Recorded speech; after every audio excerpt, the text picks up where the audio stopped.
Hello po sa inyong lahat mga ka-crypto. Ako po si Pinoy Crypto Trader at sa video na ito ay atin pong pag-uusapan ang tungkol dito kay Shiba Inu. Kung saan ay meron daw pong isang investor dito ang kumita ng $1.5 million sa pag-i-invest dito kay Shiba Inu at atin pong aalamin kung paano po niya ito ginawa.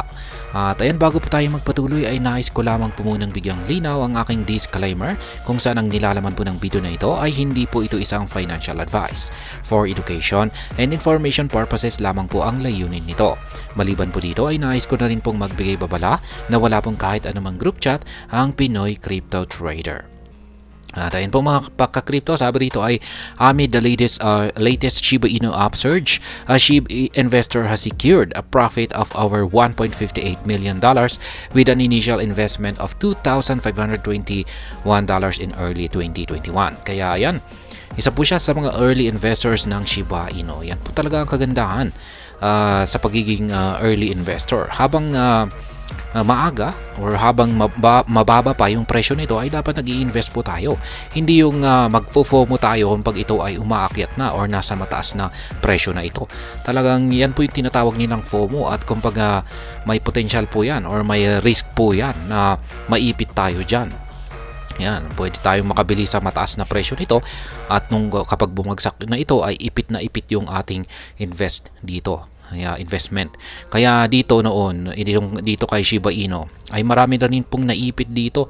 Kasi noong sumabog po talaga, nagkaroon ng astronomical surge itong si Shiba Inu noon.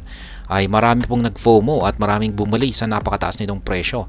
Pero nung bumagsak na ito ng napakalaki, ay ayan, marami na rin naipit na mga naka-FOMO. Kaya ayan, buy low, sell high. Yan lamang po kasimple. At saka i-avoid natin ang pag-FOMO. Kaya ganyan lang naman po yung technique. Kaya yan, dito yung early investor po natin dito kay Shiba Inu ay nag-invest po siya ng $2,521. Yan, noong mga taong yung nag-uumpisa ang taong 2021 at murang-mura pa ang presyo ng Shiba Inu dito. Kaya yan, hindi po siya nag-FOMO or hindi po siya nag-FOMO. Kaya ayan, sabi rito ni Look on Chain ay nakita po niya yung trader na ito na nag-spend. Yan, gumastos po siya ng $2,521 or 1.51 na Ethereum. Yan, kasi yan po yung halaga ng Ethereum noon. At saka siya ay bumili ng 49.8 billion na amount po ng Shiba Inu tokens nitong taong 2021. Kaya ngayon ay nagkakalaga na po ito ngayon ng $1.93 million. Kaya ayan, ang ginawa po niya ay pinasok po niya sa staking. Ayan, sa loob ng 2.6 years. 2 taon at 6 na buwan yung pinasok ito sa staking. Kaya ayan, matagal-tagal na rin po siyang nag-i-stake dito. At kamakailan ay winidraw po niya lahat ng kanyang 40.5 billion na amount ng SHIB, kung saan ngayon ay nagkakalaga na po ng $1.58 million. Kaya ayan, at dineposit po niya ito kay Coinbase. Ayan, sabi rito ay 30 minutes ago. Kaya kung pag ibebenta po niya yung kanyang 40.5 billion na Shiba Inu tokens dito ay yan, meron na po siyang $1.58 million. Kumita po siya ng 628 times sa kanyang investment na $2,521. Yan, biruin mo naman, $2,521 ay naging $1.58 million yan. Kaya naging milyonaryo po siya dito kay Shiba Inu. With this price, the investor was able to procure a total of 49.8 billion Shiba Inu tokens with $2,521 worth of ETH.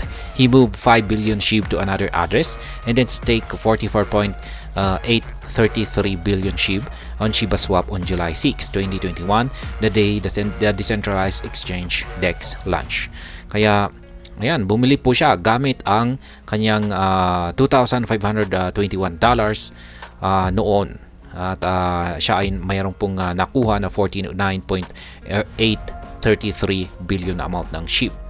Kaya ito po ay linagay niya sa yung kanyang 5 billion na SHIB ay linagay po niya sa ibang address. Tapos yung 44.833 ay na billion amount ng SHIB ay pinasok po niya kay Shiba Swap. Yan, noong July 6, 2021. Dito po nag-umpisa ang Shiba Swap.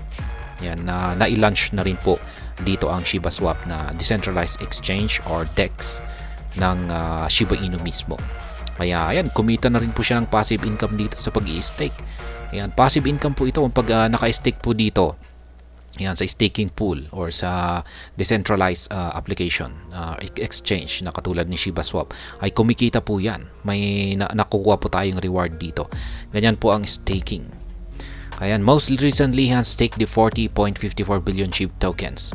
After 2.6 years of leaving these assets stake, the tokens were worth a whooping $1.58 million upon the withdrawal yesterday, according to Look On Chain. Kaya ayan, yung kanyang 40.54 billion amount ng SHIB tokens. Ayan, pagkatapos po ng 2 taon at saka 6 na buwan ay in-stake na po niya ito. Kinuha na po niya ito, withdraw na po niya ito. At yan ay nakita ni Look On Chain. Ayan. The investor eventually transferred the 40.54 billion SHIB to Coinbase, triggering speculation of a sale after years of holding. Kaya yan, pinasok po niya dito or inilagay po niya kay Coinbase yung kanyang 40.54 billion na amount ng SHIB. At marami pong nagsilabasan na spekulasyon na baka ibebenta na niya na ito.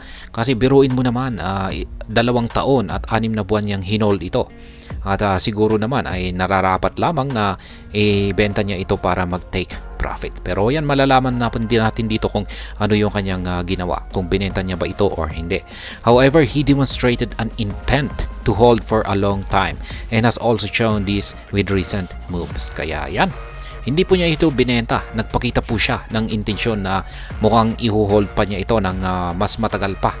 Kaya sabi rito ay significantly after transferring the 40.54 billion SHIB to Coinbase yesterday, the investor moved the tokens back to his wallet 5 hours later. Kaya yan, nag-isip siguro siya. Nung pinasok niya yung kanyang 40.54 billion amount ng SHIB dito kay Coinbase ay nag-iisip siguro siya ng malalim. Ibibenta ko kaya ito or hakawakan ko pa ito or i-hold ko pa ito.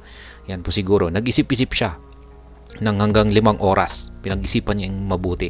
Kaya yan, pagkalipas po ng 5 oras ay napag-isipan niya na i-hold pa niya ito ng mas matagal. Kaya nilipat niya ulit sa kanyang private wallet. Kaya yan, 5 oras, pagkatapos ng 5 oras ay linipat niya ulit dito sa kanyang private wallet. Kaya yan po.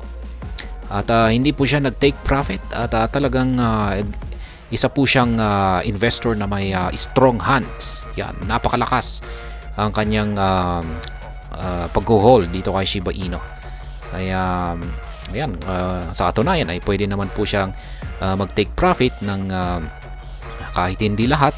Yan, pwede naman po siyang mag-take profit ng maski 50%.